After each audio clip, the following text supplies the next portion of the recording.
Jadi di video kali ini gua akan ngebahas mengenai alur cerita dari Hikayat Pengembaraan Hangkasa bagian 1.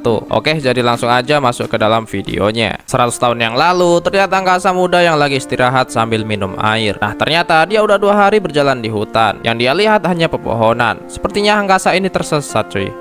Tiba-tiba dia mendengar ada suara kodok. Nah, angkasa pun berniat untuk datang ke sumber suara. Siapa tahu ada seseorang yang bisa ditanyai untuk menunjukkan arah jalan. Tapi di sini dia malah melihat 2 penduduk suku Cendawa yang diculik kata kuno.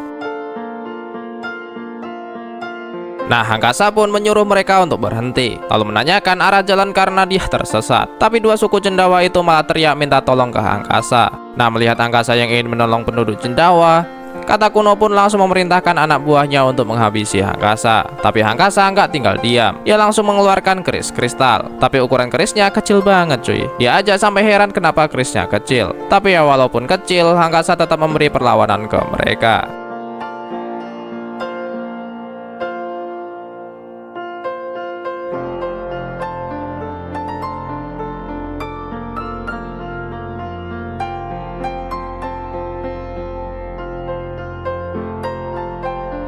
Angkasa pun berhasil mengalahkan kata kuno dan anak buahnya. Setelah membebaskan suku Cendawa yang diculik, angkasa pun diberi peringatan penduduk Cendawa untuk segera kabur sebelum bos kata kuno datang. Tapi tiba-tiba di sini udah ada bosnya kata kuno, yaitu kata sumo di belakang angkasa. Tanpa basa-basi, kata sumo langsung menyerang angkasa menggunakan cairan yang dikeluarkan dari lidahnya.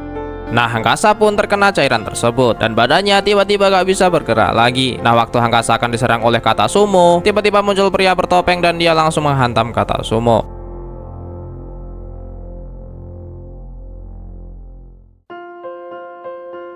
Setelah berhasil mengalahkan kata sumo, pria bertopeng itu langsung menghampiri angkasa dan langsung memberinya buah beri sebagai penyembuh dari racun yang udah mengenai tubuh angkasa. Nah, tapi ternyata kata sumo masih bisa bergerak. Kata sumo pun langsung ingin menyerang pria bertopeng itu dari belakang. Nah, pria bertopeng itu langsung mengeluarkan seruan rimba. Tapi kata sumo berhasil mengelak dan di sini kata sumo menyerang mereka dari atas.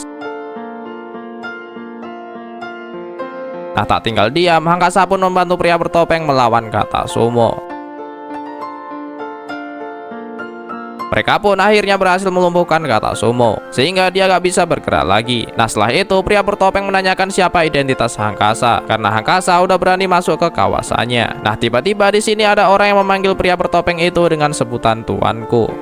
Nah, nama orang yang memanggil itu ialah Gaharum. Di sini Gaharum pun menjelaskan kalau angkasa itu ialah tamu mereka. Mendengar angkasa adalah tamu, dia pun langsung tahu kalau angkasa adalah penguasa elemental kristal. Nah, dari perbincangan ini, akhirnya angkasa tahu kalau pria bertopeng itu ternyata King Bakakung. Nah, di sini akhirnya mereka saling memaafkan atas sikap mereka satu sama lain dan mereka juga saling berterima kasih. Nah, jadi ternyata di sini angkasa udah berlatih untuk menggunakan kuasa tahap ketiga kristal selama seminggu dan berhasil menguasainya. Jadi dia datang berniat untuk mempelajari lebih dalam mengenai kuasa elemental tahap ketiga. Karena angkasa baru seminggu bisa menguasai elemental tahap ketiga, jadi ya belum bisa menguasai sepenuhnya. Makanya ketika pertama ngeluarin keris kristalnya kecil banget, cuy. Ya karena angkasa belum mempelajari kesemuanya. Dan hikayat pengembaraan angkasa bagian 1 pun selesai dan akan berlanjut ke bagian 2. Ya, jadi kalau kalian suka dengan konten gua ini, jangan lupa like, komen, dan subscribe. Kita berjumpa lagi di video selanjutnya. Bye bye.